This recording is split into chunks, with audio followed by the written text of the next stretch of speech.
All right, welcome to Basic Folk, where we have honest conversations with folk musicians. It's Cindy Howes. Hope you're doing all right out there. We are well into the COVID-19 shutdown, maybe feeling a lot of anxiety, restlessness, but I guess like my best advice is feel your feelings, talk about them if you need to, like don't ignore them. There are some crazy things happening in the world right now that we've never experienced before, so take some time to just make sure you're taking care of like what's happening inside of you. Today on the podcast, I'm happy to be talking to Mike Savino, who is the brains behind the experimental-banjo act Tall, Tall Trees. Mike was raised in Long Island and first encouraged to explore his musical talents thanks to his 6th grade band teacher. From there, he became engulfed in the world of jazz, first on the saxophone and then on bass. He thought he would be actually a professional bass player in New York City's experimental jazz scene, but then he heard the siren call of the banjo, which who could blame him? He talks about the first time he got a banjo, which then led him to learning the instrument, and then talked about when he was touring in South America as a bass player, he found that musicians would play socially on the street. So he wasn't able to play on the street with the electric bass, so he bought a banjo and then was able to join. From there, he's like, man, playing the banjo and singing is pretty fun. His life path changed completely, well, musically speaking. He started playing the banjo in a totally unique and innovative way, which led him to backing up his very good friend Kishi Bashi on tour several times and is like basically a member of Kishi Bashi's band. After many years in New York City, Mike eventually moved to the South. He settled in Asheville, North Carolina, which led him to exploring his love of bluegrass and old time on the banjo. This has resulted in his most organic album, which is A Wave of Golden Things. We talked about the recording process of the record. He made it on a hemp farm in a few weeks.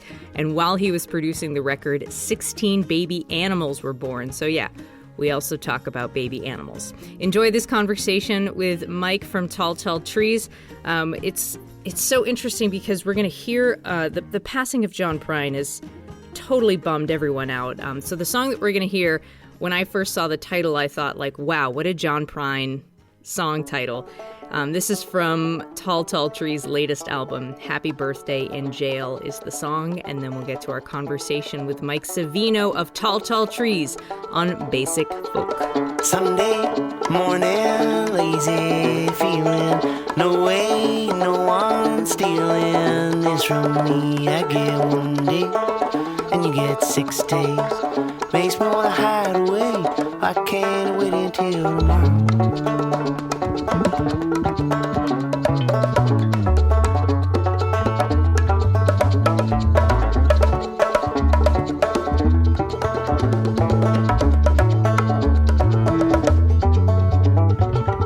Monday morning, up and at 'em, hustling, crushing, you know how I do, but I get one day, and you get 6 of my days. Makes me wanna hide away. Why can't I wait until tomorrow? Na na na na na na na na na. Mike Savino, Tall, Tall Trees. Thanks for talking to me. Yeah, no problem. You were born and raised in Long Island. Is that correct? Yep, town called Smithtown. Smithtown. Mm-hmm. That sounds sounds pretty average. It's pretty average. Yeah, it's a nice town, and right smack in the middle of Long Island, exit 58 on the LIE. Yeah, it was a nice place to grow up. You know, very suburbs, very wholesome in a lot of ways. Yeah, it was nice. What was your family structure? Just me and my mom and dad and my little brother. He was 3 years my junior. And what did your parents do? My dad worked for the electric company, and which became kind of the energy company. Yeah, and my mom she raised us at home, and then she went to work in the schools, like working for special ed programs and working in mostly elementary schools and stuff. So kind of like a blue collar Yeah. My dad did pretty good. He worked really hard, and he was an executive. He became an executive at the company, but worked his way up. So yeah. Nice. Where was music in your young life? Like, how did your family listen to music when you were growing up? I mean, I think the earliest sense of music that I got in my house was driving around in my mom's car. I think, as a young kid, she was raising us and driving us everywhere. And like, it's funny now, like all these years later, I find these albums that my mom used to listen to when I was a kid, and there's such a deep connection to it. And she had pretty cool taste in music, surprisingly. She was into like things like Stevie Wonder and this Anita Baker record that I remember called Rapture that was, that I just found on vinyl, and listening to it is like a time machine, like putting me in the back of my mom's 1976 Grand Prix, It was, but yeah, Michael Jackson, of course, things like this. But I always remember being connected to music. Like my mom's got all these pictures of me as a little kid with this little Fisher Price tape recorder, running around the house, and, I had a tape collection. Yeah. Were you making your own tapes or just listening to? No, I was just listening. At that time, I was just listening. I didn't find music as something to do until school. Got it. Fourth grade, pick a band instrument. Luckily, in those days, we were fortunate to have music programs in school that was pretty either mandatory or right. I mean, it was there for everybody who wanted it. So yeah, I chose saxophone, and I played saxophone all throughout school.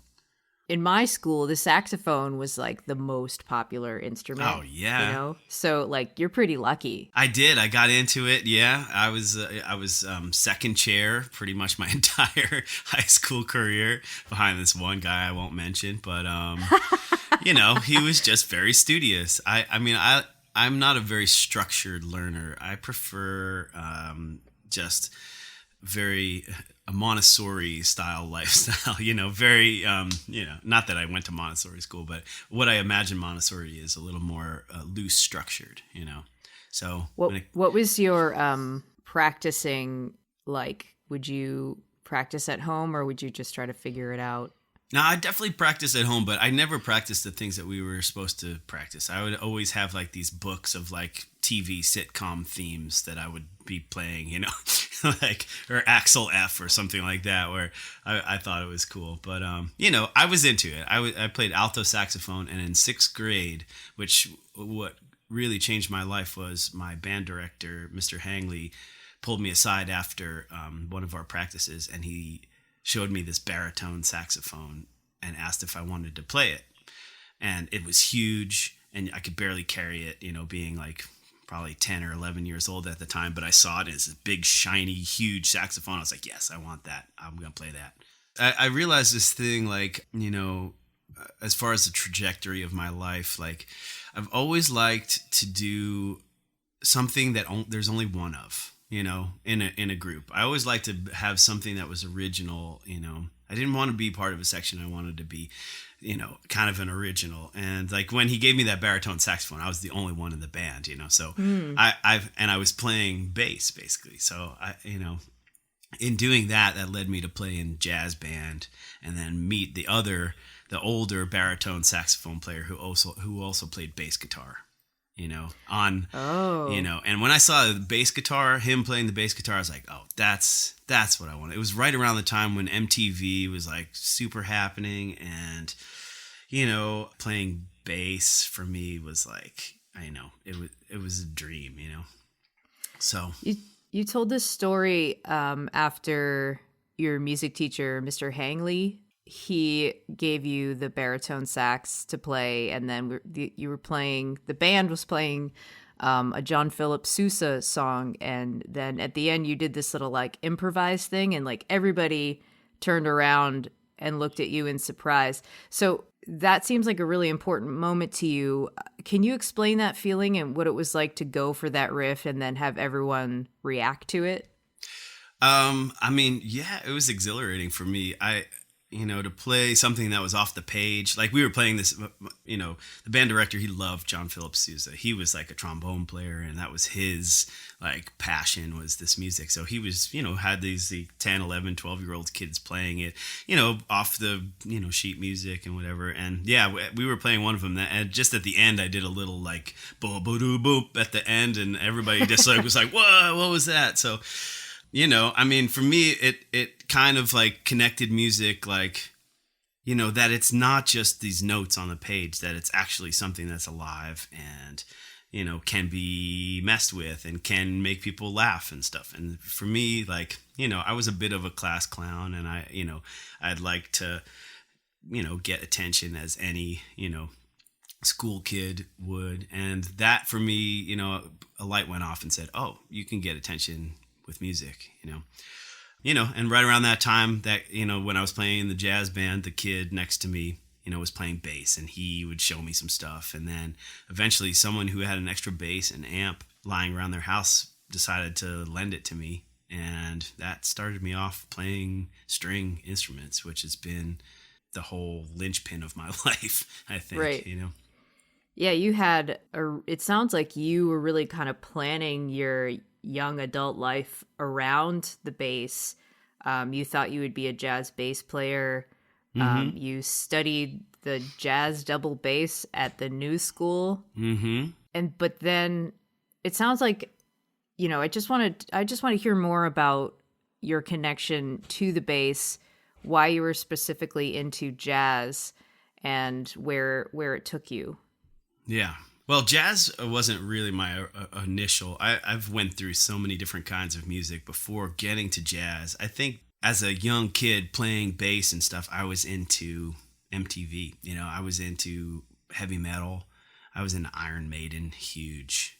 They are amazing at marketing to young adolescent boys. But I still love that music. But yeah, I was into metal, and then, it kind of followed with the trend of the years, we're talking about, this is the early 90s, in 1990 or something like that. So from heavy metal, to what, became grunge and Kurt Cobain and stuff like that, was a huge leading factor. But also things like Red Hot Chili Peppers, where the bass was so forward. And I loved this band called Primus, yeah. Which, those things, especially Primus, was huge for me, because it was like this kind of really annoying music to my parents, but for me, I loved it. So I still love it. And it opened up a whole world of like what music could be, what bass could be. And like, yeah, it was very exciting for me. When you were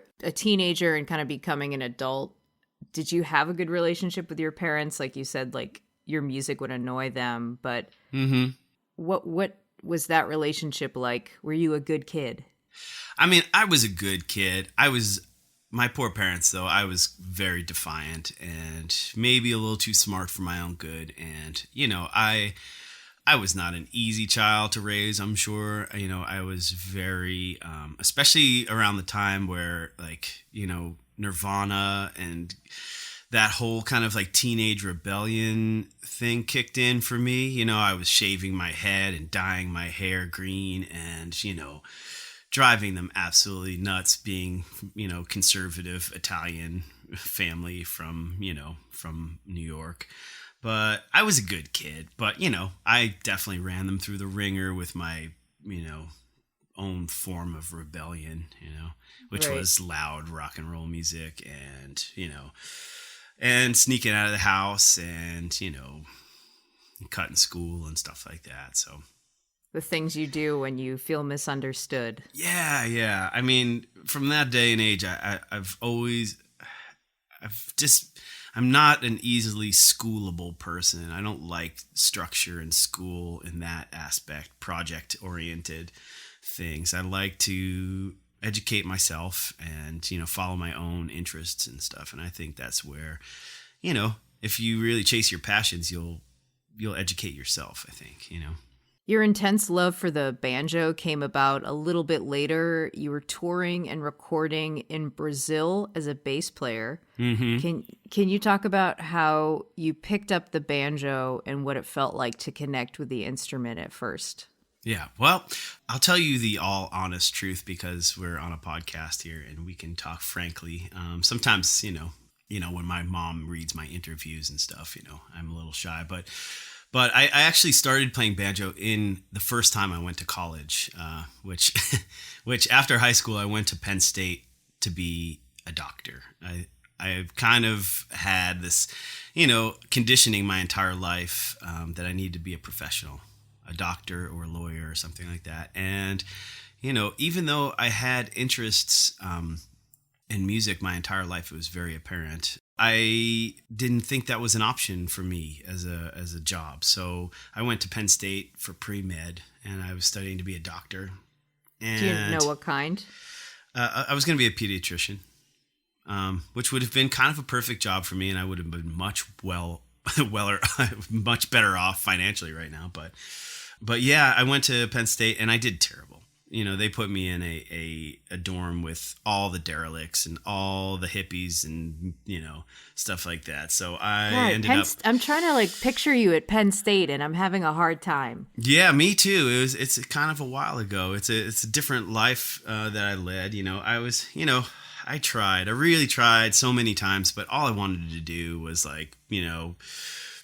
take psychedelics and play music with my friends and stuff. That's who I was into. The Grateful Dead. I still am obviously into the Grateful Dead, but that kind of thing, that kind of swept me away after that whole alternative, thing, grunge and whatever. I found the Grateful Dead and Fish as well. And those musics, to me, perked up, something in me that I wasn't finding in this heavy metal. It was this kind of freedom, for a musician. As I got more serious into playing music and improvising, I guess, bands like the Grateful Dead and stuff, they led me to this place where it was cool. I love the culture. I'm, everything that goes with it. So, at that time in college, I was not into school. I was into music and stuff. And I was selling a little bit of weed on the side to help, pay for things. And some guy, knowing that I was a musician, brought me a banjo in lieu of money. He said, I don't have any money, but can I give you this banjo for some weed? And I said, sure. And that's actually how I got my first banjo. At that time, I just played bass, So yeah, I got that banjo and I didn't really take it that serious. I enjoyed it, and I always loved banjo music. I can remember listening to the first Eagles record and the Flying Burrito Brothers when I was a kid. I don't know how I got these tapes, but I would listen, and there's a few songs on that first Eagles record that's got some incredible burning banjo on it that I just loved. So, that's where banjo came into my life. But I put it away. I didn't really take it serious. I would write a few joke songs here and there, but I didn't really take it serious until that one trip that you're talking about in Brazil. That's amazing. Yeah, I know. I never tell anybody that because it's funny. But I did. I played some banjo in college. The first time I went to college, my practice run. When did you decide to leave Penn State? I left. I had an epiphany I went to go see a show at Penn State with my friends, and we had various. We were very much into the psychedelics and stuff, so we would go. Which show was it? Does that matter? It was a band called Schleho. They're still kind of around, and they've all become kind of good friends of mine since then, or at least we've become really friendly over the years. What kind of music is it? It's they were Berkeley kids that were playing kind of jam instrumental music. It was really it was really complex to me, and when I heard it, it was really inspiring. At that point, I was searching. I was hungry for things that I didn't understand, and that's what eventually led me to jazz, But I went to this Schleho show with a few friends, and there was 50, 60 people there or whatever. And it just blew my mind. And I just made a decision that I'm leaving Penn State to go to music school because it's what I really wanted to do. And I wasn't really succeeding in the academic world. So I ended up packing my stuff and moving home, and I found a teacher in Long Island. I lived at my parents' house, and I got 2 jobs to prove to them that I wasn't lazy. And they must have loved that. No, they hated it. They were not so into it. Fortunately, my grandfather had left me a little money to go to college, and I had burned through all that. So, I had exhausted that chance, and I went home, kind of with my tail between my legs, but ready to start over as a musician. And I studied with this teacher, Sonny Dallas. I had an epiphany that I wanted to go to music school. I wanted to play upright bass. I wanted to learn how to play jazz because that was like a great mystery to me. I didn't understand it. Rock and roll, you could put it in front of me and I could hear it and listen to it and play it, but when it came to jazz and the more complicated music, it was a mystery and I needed a teacher. So I found a really great bass teacher named Sonny Dallas, who used to play in Buddy Rich's band back in the day. And he gave me the ropes. He showed me the ropes. I bought a cheap upright bass and I started slugging it out there. And it's a really hard instrument to get good at.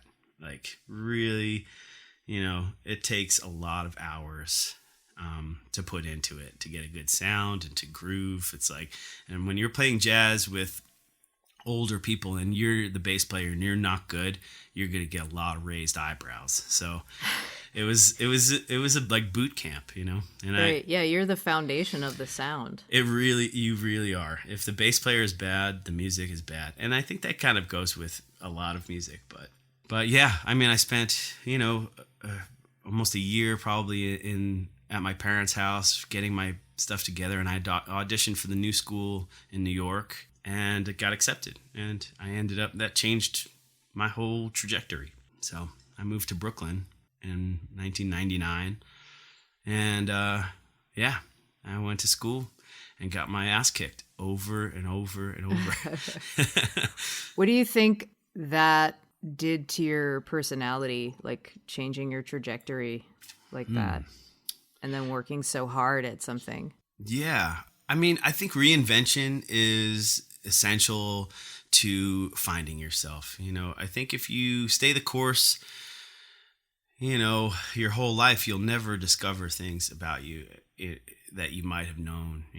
I've been always chasing this thing in music, like to understand it all, to get to a point where I just hear it and I understand what it is. And, I feel like I've had a little bit of a head start with that. I've had definitely a talent for it, but it takes a lot of development to get to a point where, you feel like you're fluent in music, I feel like I am now, but I'm still chasing it. I'm still getting to a different level, Changing your trajectory is important to challenge yourself, I think, in some ways. Also, in reading up about you, it seems like you're a person who's like very into mindfulness and meditation. Yeah.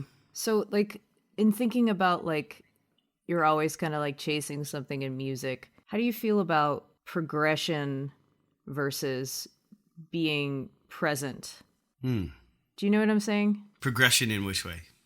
Like you say you're always chasing something in music, you're always going after something, and that kind of like reminds me of a lot of like thought leaders in mindfulness talking about like your life is happening now, like your life doesn't start if you like get that dream job, or your life doesn't start if you like have the perfect body, or all these things that don't matter.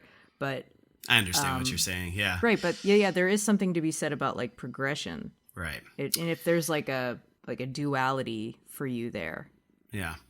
Well, this comes to mind a lot when I make records. Like when it's time for me to like make a record, it can be really difficult, If as a musician, I'm always trying to beat myself. I'm always trying to improve, and get better and get more connected to it. And, there's a million things that go into, the mindset of being a musician as a practice, not just as a job, but like as a daily thing that I wake up, I warm myself up, I get connected to the thing. You have to filter out all the, the information that's coming in, things, self-criticism, all the challenges that you face, where you want to be, but when it comes to making a record, you have to look at where you are and accept it. You have to, be okay with where you are right now. Like as a singer, as a songwriter, as a musician, it's, I could sit there and hear nothing but flaws if I want to, but I have to let go to the present moment to accept that it's just who I am right now. This record that I just made, Wave of Golden Things, it's like, that's who I am right now. And like, it's not even who I am right now. It's who I was a year ago, and like, since then I've had, more epiphanies. I've realized things about myself and where I want to go and what I want to do, but it's just a snapshot of your life, and so is every day. So, you can't beat yourself up about where you are today, but being present and accepting it for who you are and knowing that, just by thinking where you want to be in the future, you will get there. So, that's where I've come to peace with records. I used to be very difficult on myself because, I'm not like, I haven't been singing since I'm a kid. I started singing because I felt like I needed to say something to people, and I felt like people connected with my music more if I engaged with my voice and my words and stuff. And it's hard. It's a very vulnerable place to be when you put yourself out there. You could go down a deep, dark hole of self-loathing and, self-criticism if you let yourself, Oh, Mike, so much there. It's a lot. Yeah. Yeah, I have so many questions. This is actually something I was thinking about because on this new record, A Wave of Golden Things, so let's just state for the record that like you are an extremely experimental banjo player and a very progressive musician who loves to do all sorts of crazy shit on your records. Mm-hmm. This record is different in a way because it sounds like you kind of like realized that you were throwing on a lot of layers and a lot of overdubs to hide a lot of insecurities. Mm-hmm. So that realization sounds pretty incredible. And on this record, you are trying to just like lean into your feelings and be vulnerable. Yeah. And it's great. Like, I think this record is a huge progression for you. Oh, thank you. But then how do you feel about your past self? Like, if you're saying, like, when I make a record, this is where I am, but then you continue to progress as a human being and progress as a musician, how do you feel about that past version of yourself now? Which one? Well, any of them, like I mean, my mom recently has been texting me pictures of that she's finding of me in high school, and I like do not want to see them. Yeah. Because it's embarrassing, and I like do not feel compassion for, well, I guess that's not true. Like, I do look at it and it makes me feel like very compassionate for myself, and it also makes me remember like how hard I was on myself in those days. So like, how do you feel when you think of your past self? I mean, it's complicated. I'm okay with how my life has gone. I kind of, when I look back, I mean, I don't have any regrets really, but I look at myself and I see, when I was a little naive, but I'm okay with it. I wish, you can't really look back because the only way that you would get to where you are right now is exactly how you've lived your life. So I can't look back and say, oh, I wish, I had realized that music was my calling when I was 18. I would have been so far ahead career-wise and this and that. But that's not necessarily true because what I've done has led me to this point and this way of thinking that I think now. But, even looking back to my last record and stuff, I've always been trying to get to this purest form of expression, like even making the earliest Tall Tall Trees records, we had this expression. I used to work with a band and we would make the records, well, at least 2 records together, but we were just defying the regular, which meant if it sounded like something that someone had done before, then it's no good.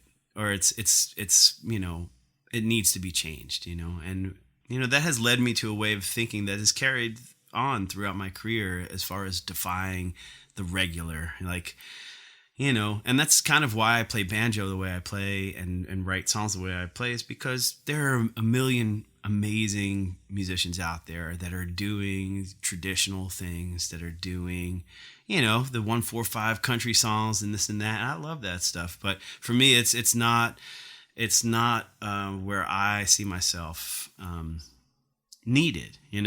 I feel like there's a need for more experimentation. There's a need for people to defy the regular more, to create something new. And for me, it's been a blessing and a curse, because it's made my music kind of unclassifiable in some ways, and definitely pushed me to the fringes of, folk festivals and stuff like that, which, I'd like to be a part of more.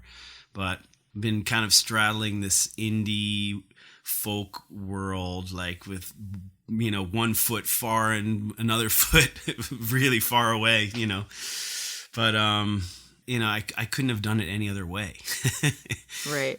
Okay, you lived in New York City. The city, the Big Apple. The Big Apple, which is really suffering right now. I couldn't imagine being there. Me neither. You must be very happy to be in Asheville. Yes, Asheville is quite peaceful. So did you live there for 20 years or nearly 20 years? Okay. Nearly 20 years, yeah. I moved there. I lived in Brooklyn for first 5 years or so, from 99 to like 2003, 4, before it was super cool. And then I moved to Harlem because I found an amazing rent stabilized apartment that I lived in for 15 years, which basically is the reason I was able to sustain myself as a musician, And it's the reason I started singing more, because I'm pretty shy when it comes to singing and stuff. And when I had roommates in Brooklyn, I was just playing my bass, and practicing playing bass. But when I got my own apartment and I was by myself, I was like, oh, I could do some singing. And then that's when I made the first Tall Tall Trees record in that apartment. That's awesome. Just because there was nobody in my apartment that could hear me. So maybe my upstairs neighbor, Mommy, who was super cool. But yeah, New York was huge for me. And it still is, as far as how I feel about music and the things that I've heard and seen. It's an amazing place to live if you're a developing artist. How do you think New York helped shape your curiosity? Well, just the fact that there's a million things going on at once, art, music, and some of the best people in the world are there. So the bar that you get used to hearing, even when you go out and, see local singer-songwriters or jazz or something like that, the bar is high because of, it's a hustle. It's a hustle to live there. And in order to get gigs, you have to be really good. You can't really be, it's not like, any place else, small town America where you can just go to a bar and play. It's like in New York, there's a lot of competition for that bar to play. So, people are bringing their A game all the time. And the thing about being a musician in New York is the avenues that you can go deep down are there. My first, 4 years when I was heavy in school, playing bass, taking my upright on the subway every day, it was a grind, playing gigs after school and coming back and then going out to see music after that. For someone who was really into jazz, that whole world was there, but the jazz thing can be kind of expensive. Jazz music is mostly made these days for people who have a lot of money, and to go see it. If you want to go to the Village Vanguard, or you want to go to the Blue Note or something, that's $30, 2 drink minimum, this and that. There are smaller places you can go that are cheaper, but that music is made for people who have money to go pay for it now. It used to be a folk people music, but now it's, now it's expensive for students to go. Yeah. So, I started to realize that, and I got a little bored with the jazz music because it seems like the better you get, the more heady your music gets, the less people come to see you. It's like, your audience shrinks and shrinks. And by the time, you get to be an amazingly technical musician, your audience is like 45-year-old musicians, that are just sitting there. But that also brings to mind that your music, while it is experimental and on the fringes of things, is very listenable. And how you live in that duality of like being so experimental yet so appealing. Well, how do you do it? How do I do it?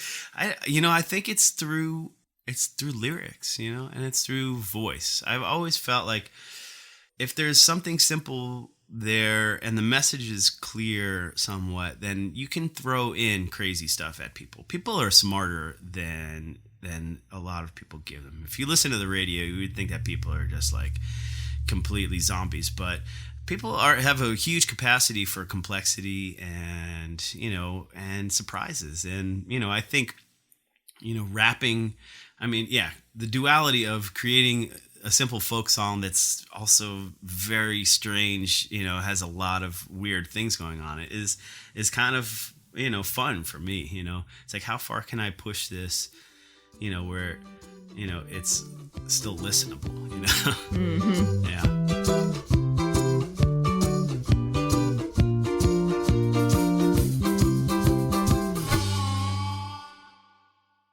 Mike, you have officially moved out of New York City and are in Asheville, North Carolina now, Mm-hmm. but for a while you were living part-time in New York and then part-time in different places. Mm-hmm. Can you talk about how it was to let go of New York, but also like you wanted to leave? Yeah, I had gotten to a point. I started touring a lot. Back in 2012, I started touring a lot. Tall Tall Trees was originally a 3 and then 4-piece band of some New York guys and some amazing musicians. But what I had found is in order to really, make a name in the music industry, you have to tour. You have to get out there and play, night after night and work on it. And, the guys that I was playing with, as amazing as they were, they had a lot of bills to pay. They had New York expenses and realities, and, touring for a 4-piece band is really difficult. So I started messing around with loops. I had already been playing with loops as a composition tool, like how to write songs and looping and stuff like that, but I never had really performed it. I only had a band. So I started booking these like little tours, and just going out solo and playing by myself, me and a banjo and my pedal board. And, for me, it was so freeing, like to just be in my car and I had my gear and that's it. And it was so romantic to me to just be on the open road and, just going to different towns night after night and playing. And I kind of, as much as I love New York and it's a huge part of who I am, and, even growing up there, I started to see a lot more of the country, and I realized like there's a lot of beauty out there, and New York is a very stressful place. And I am a very chill person in most ways. So I started to see a disconnect with that lifestyle and, being in the mountains or something, I kept coming through Asheville, North Carolina on tour, and I was like, what is this place? It's like basically if there was a Dead show in the 80s, and like the parking lot scene just stayed there and became a town. What is the parking lot scene called? It's called Shakedown Street? Shakedown Street, yeah, you're informed. Yeah, it's basically like a shakedown street that eventually became a real town. I mean, I half kid, but it is I know my 19-year-old hippie self is very happy here, and it's also a very beautiful community full of artists and a lot of entrepreneurs, and yeah, surprisingly an amazing good music scene down here that would make me not miss New York. Because in New York, you could go out every night and you can see things that'll blow your mind. And it's like, as a young artist, you need that. You need to see what's out there. You need to see the possibilities of what your art form could be, And now you're an old man and you just want to be outside. Now I just want to sit with my dog and just sit on the porch. And no, I mean, I'm. That's kind of true. This is a kind of place that you can live if you have like an economy going on outside of it. It's not a very industrial town. It's very touristy. There's a lot of tourism and service industry, things. But as far as like getting a job or anything, it's like, advertising, you can't really do that here. So it's a good place to pasture for me.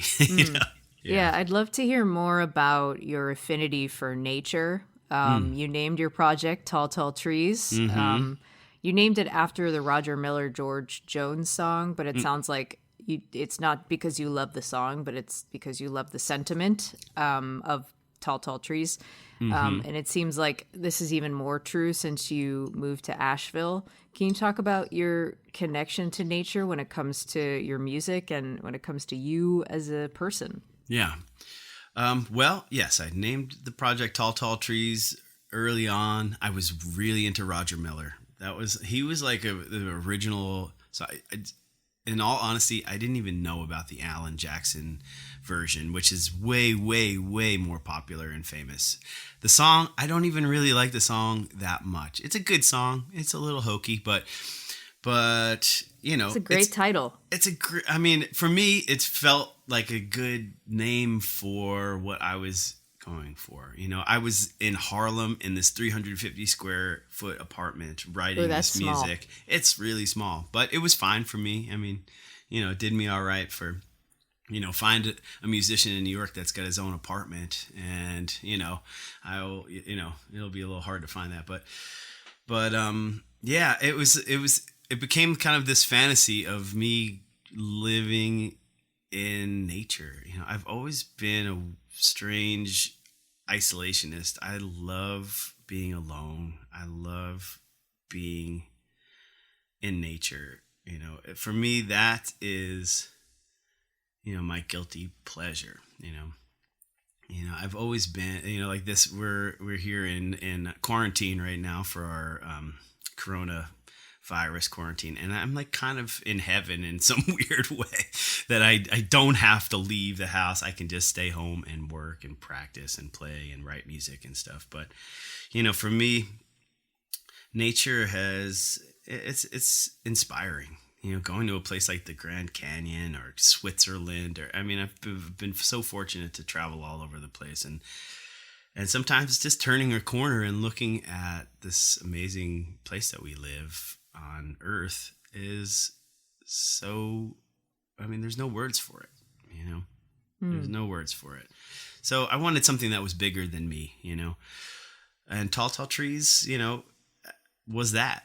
Hopefully I've done it justice, but, it really had nothing to do with, the song as much as it did, like, the grandeur of it.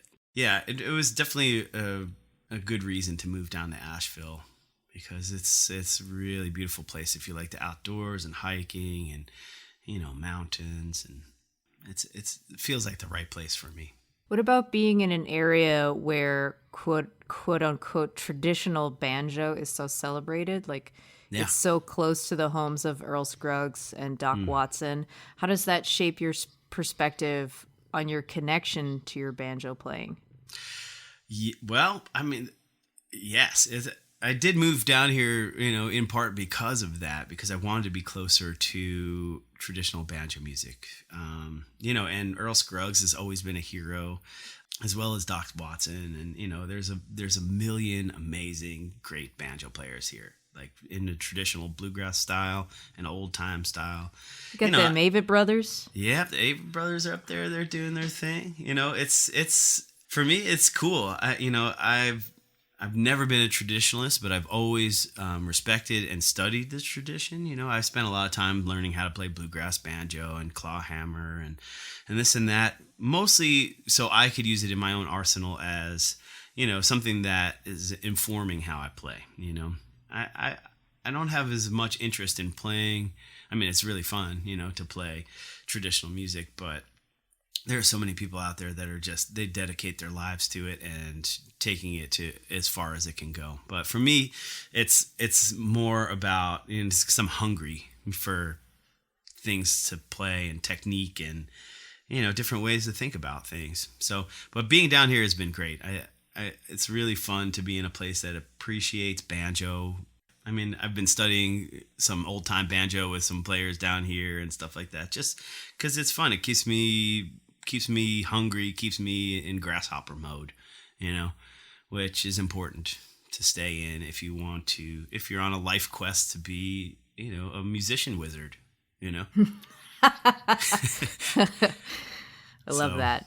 All right, this is the part of the interview where we talk about Kishi Bashi. Okay, sure. How did you guys meet? We met in New York about 20 years ago. Right around that time that I got that apartment, I started a band there. It was kind of like a collective of composers and great musicians. And yeah, originally it was a 4-piece, and I was obsessed with Brazilian music at that time. I had been going back and forth to Brazil, and I was obsessed with these Brazilian composers who were making like this really kind of complex dance music. And I started a band to kind of emulate that sound, like upright bass and flute, percussion, and guitar. And the flute player, this guy Zach Caldwell, who's an amazing sax and flute and just all-around musician, was playing in the circus as his day job, and he asked if he could bring this violinist over to my house to play with us. And was Kay playing in the circus? He was playing in the circus, yeah. Yeah, that was his money gig for quite a while. He was playing in the Big Apple Circus, yeah. That was a great money gig. He probably, they probably made more money than they had ever seen as a musician doing that, and it was interesting, but Zach brought Kay to my house, and before you know it, we were a 7-piece band in my 350 square foot apartment, slammed in there. Perfect. Playing each other's compositions and stuff. And yeah, he was great. We just clicked right away. And we had stayed in touch. He started his band Jupiter One with Zach, which was kind of like a more synth rock kind of a la Killers, kind of band. And I thought they were amazing. And I had started Tall Tall Trees and kind of in the ashes of this band that we had. And yeah, we just kind of stayed in touch. I would fill in on bass in his band once in a while.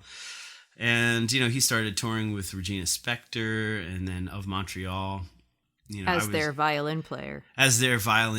Yeah. And, when he made his first Kishi Bashi record, he sent it to me. And I listened to it. I was like, oh, man, this is amazing. I finally, I felt like, he found his voice that was honest and as creative as he could be. And he asked me, he's like, you want to come on tour with me? What are you doing with your Tall Tall Trees and banjo and stuff? Let's, come on tour. And we did one tour, just him and I as a duo. And he did the second half of that tour with another band as his backup band. And, we just had so much fun. He just asked me to be his band. So we started touring together as a duo, which eventually became a trio. And, we've watched it grow. This was, 8 years ago now. So now, I remember sitting with him, having sushi in Boston, and we were looking at the line around the corner at Great Scott to come see us play. And we were like, oh man, this is sold out. We were just eating sushi on the corner of that place. And we're, it was very exciting times. We learned a lot, and I developed pretty much everything I do on the banjo, just night after night touring, playing with him. Kay.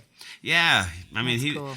He's a great friend. We're very, close minded. We have a lot, we have a lot of things in common, and we come from a similar idea. So, I listen to him, he listens to me, I think. And, it's just when I started whacking the banjo with the mallet and stuff, he's like, man, you got to develop that. That's interesting. So, yeah. He's always been a really good friend and someone to bounce ideas off of. And I don't know him super well, but have had the pleasure of meeting him and spending some time with him. And he's just like a lovely person. Oh, and yeah.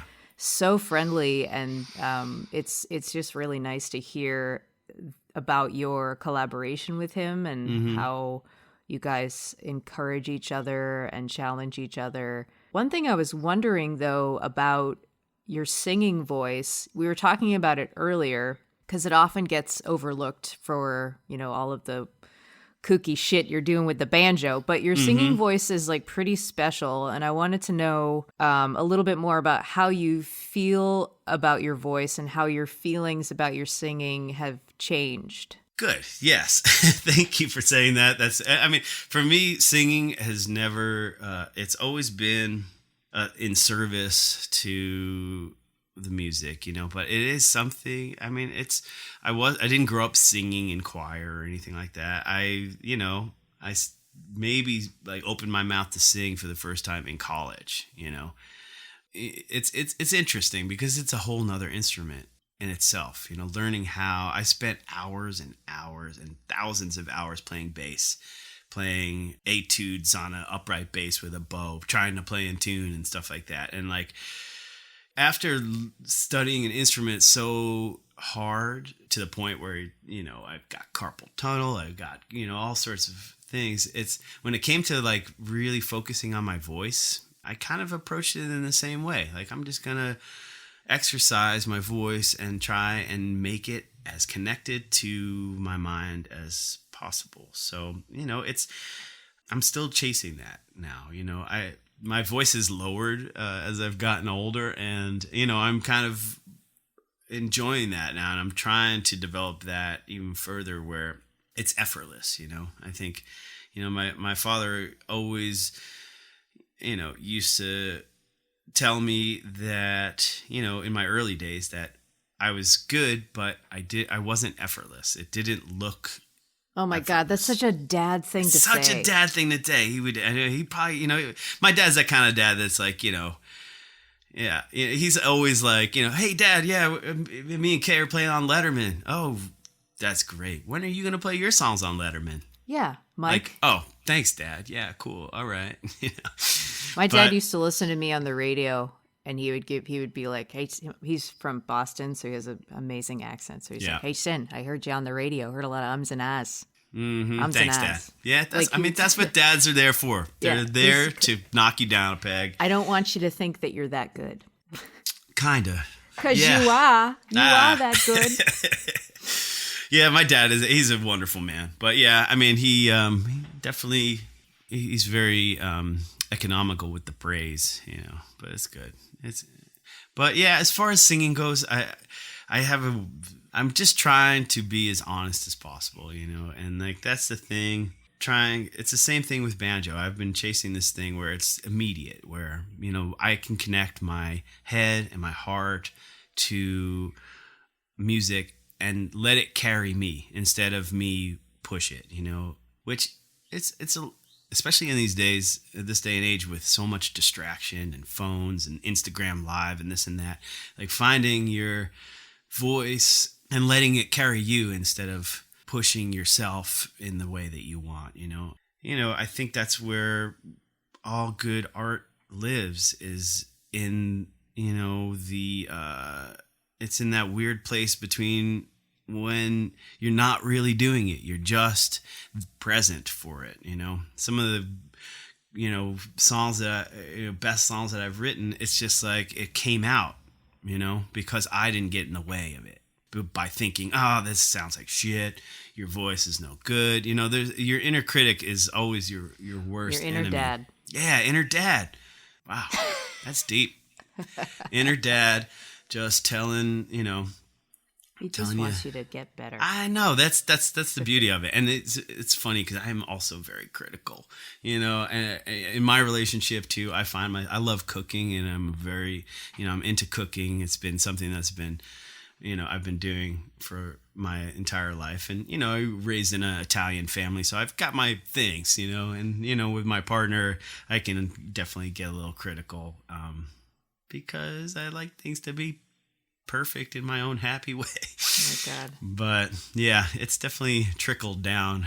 Criticnomics. I don't know how that goes, but Criticnomics, yes. Yeah. You and I will never cook together because I am super insecure. Oh, yeah? Yeah. Okay. All right? Yeah. Let's just okay. make a deal right now. All right. Good deal. Yeah. Okay, I want to talk about the baby animals that were born when you were recording your latest album on the hemp farm, which sounds so ridiculous. Amazing. Yeah, it was amazing. It was. I've been fortunate to stumble my way into some really amazing circumstances, particularly with records.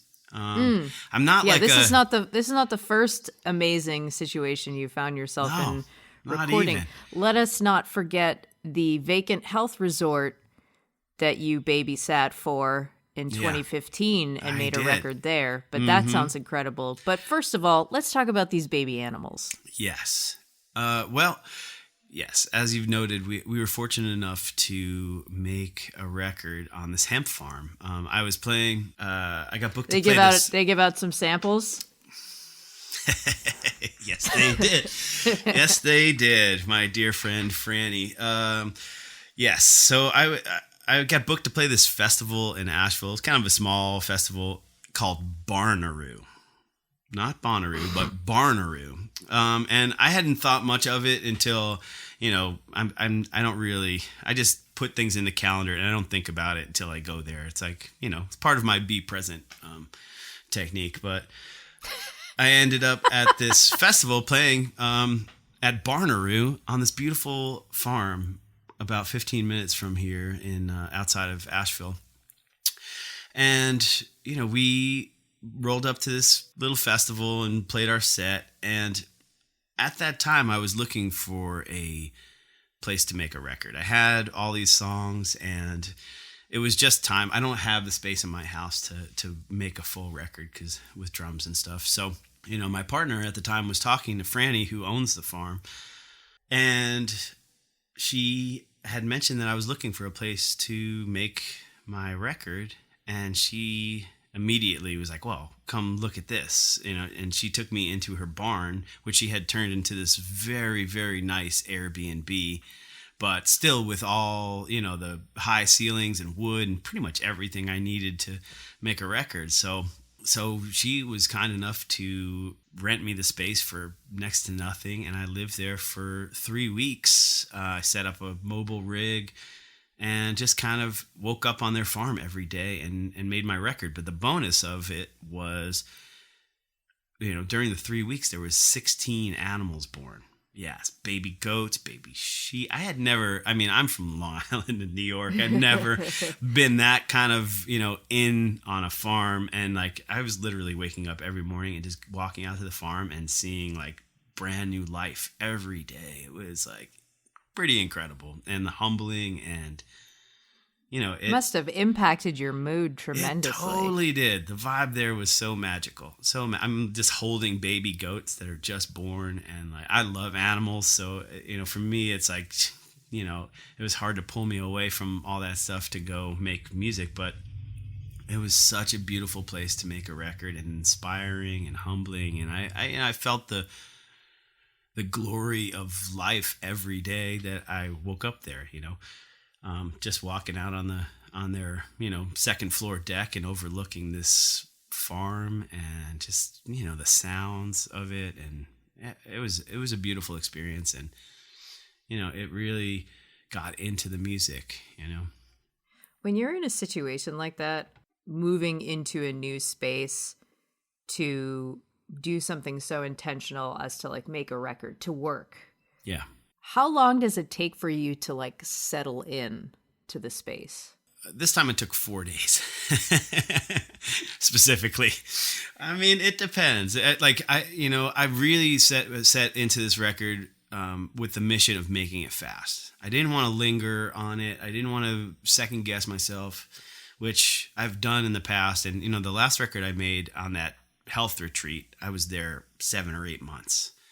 So, and I wrote the whole thing there as well. But as far as recording and stuff, it's when you record yourself, it's very easy to erase mistakes, to over edit yourself, to layer things on top of each other, to kind of obscure your insecurities and whatnot. And I really wanted this album to be like just right in my face, like this is what I sound like, and it's okay. And it's a hard feel your thing fucking to do. feelings. Yeah, feel your fucking feelings, just right in the, in my face. But yeah, so it took 4 days. Partially, it was like getting I use kind of a hybrid tape digital system, so I record some things on tape and some things like in the computer, and I kind of put it together in a way. But the tape is there to keep honest, and like because editing tape, nobody wants to do that. So it's like as much as I can do on the tape, I want to do. But I was working with my my drummer Micah, who had been touring with me on the last record for the past couple years, and it was my first time recording with somebody else there. And like my cooking, I am very critical, and I want a very specific thing a lot of times, so But you're so chill. I am so chill. I am extremely, probably too chill. I try and be kind, and I try and be giving, especially when I'm working with other people that are helping me like realize my vision, and like, so, bringing someone up, that's what I want to do. I want to bring people to rise to the occasion of creating something magical, make something magical now, basically. But I mean, it's a lot of it's about a mindset, and knowing how to speak with people and also communicate what you want. And, it's a little bit of a give and take, but fortunately Micah was extremely patient with me, and, and a good sport, and he rose to the occasion, and it's hard when you're feeling the pressure of making a record in a short amount of time and it's not going the way that you want it to go. It can be very stressful, I feel that pressure, In talking about leaning into feelings that you'd rather avoid, how you use songwriting and music to help. So I'm thinking about the title track for the new record, A Wave of Golden Things, which you said that you started to write in 2012 in reaction to Sandy Hook. Can you explain how it felt? So you wrote a little bit of that song, you put it away because it was too painful to deal with, basically. How it felt after you picked the song back up again, and what it was like to revisit that feeling that you had put away. It was complicated. I write a lot. I would like to write for fun, for me, like that's like, it's like a magical, unexplored forest of wonders I can go prancing through most of the time. It's like, oh, there's this, but yeah, that song, I specifically remember sitting there and hearing the news. I was in my apartment in Harlem, and I had heard this news, about Sandy Hook, and it was really the first one that kind of hit home because it was so close, and I knew people that had children in that school, and like, it was heartbreaking. I just got to this point, and for me, sitting down at the piano is always kind of a meditative thing, and I do it a lot, but I don't do it on my records, that much. For me, I like to sit and play, and it helps me feel things. It's very different than string instruments for me because it's just sitting there. I don't have to do a lot. I just press, the keys, and the sounds are good. I mean, as far as tone wise, Yeah, for that song, it just kind of poured out. It was one of those things where I got out of the way, and I just kind of put my tape recorder on and I started singing, and it just came out kind of in one piece, But oftentimes when that happens, it's very easy to think, oh, but this isn't much, this didn't take any work. It can't be any good. That's what my inner critic says. So, and part of it was just a very painful thing. I don't like the sound of my voice a lot of the time when it's recorded. So I'll oftentimes put things away and never listen to them again. But when I had moved to Asheville, and I started thinking about this new record, and I found this box of tapes, and I, started just kind of nostalgically going through the tapes, which a lot of times is cringe-worthy for me, but this song came through, and like immediately I was just taken right back, and it was right around the time another shooting had happened, and it brought to mind how I felt that day on Sandy Hook, and I realized that it made me feel something, and it sounded good on the tape, So when I started to write a new record, I started with that song. I was like, and the lyrics aren't quite, they're not really even descriptive of anything to do with the Sandy Hook specifically, but, it was more of a feeling. But, in setting the tone for what I wanted my new record to be, I wanted it to be turning this tragedy into something hopeful, and that became kind of like a story that I would be developing in my mind, to tell the story of this record. And, I think it became like a touch point for the emotional information that I wanted to get across. Okay, Mike. Yes. Are you ready for the lightning round? Lightning round? Okay, sure. Yes. Okay, here we go. First song you learned on the guitar. Ooh, man. On guitar? I didn't start playing guitar until college, so on the bass, it was probably the Smurfs theme song. I remember as being... the judges will accept that answer. Okay, good. Yeah. That was definitely... I remember that scribbled in my my lesson book when I was like in 7th grade taking bass lessons. The Smurfs song is the one that's like la la la la la. Yeah. Right? And then there was the Gargamel's theme. Yeah. Oh yeah. Right. All right, Batman or Superman? Batman. What's your karaoke song? I don't do karaoke. Wow. Yeah, I'm not into it. I don't know why. It's the weird like surprise of karaoke. I wish I was. I wish I was into it. Maybe just give it a shot. Yeah, I guess I should. All right, Life Challenge 2020. All right, favorite radio station as a kid? Very good question. I mean, there was WBAB in Long Island, which was a classic rock station. Mostly played Led Zeppelin, and that's it. So, yeah. Dogs or cats or something else? Baby Both. Goats. I love dogs. I mean, I'm a dog person. If I've got dogs around me, I'm good. Also, cats seem to like me and will circle me. Are you allergic to them? No. No. I'm cool with cats. I don't get as much from cats as I do with like a good solid dog. Yeah. A good solid dog. What is your coffee order? I've got a penchant for Italian espresso, so I mean anything with that. Now I'm into cortado. I like the brevity of it. Not to be a coffee snob. I mean, yeah, my partner thinks I'm a coffee snob, but I just make my little Italian mocha stovetop espresso every morning with a little bit of foamed milk, and I'm good to go. Sounds normal. That's totally normal. First album you bought with your own money? It's either Tom Petty Full Moon Fever or actually that's the CDs. I've definitely bought tapes before that.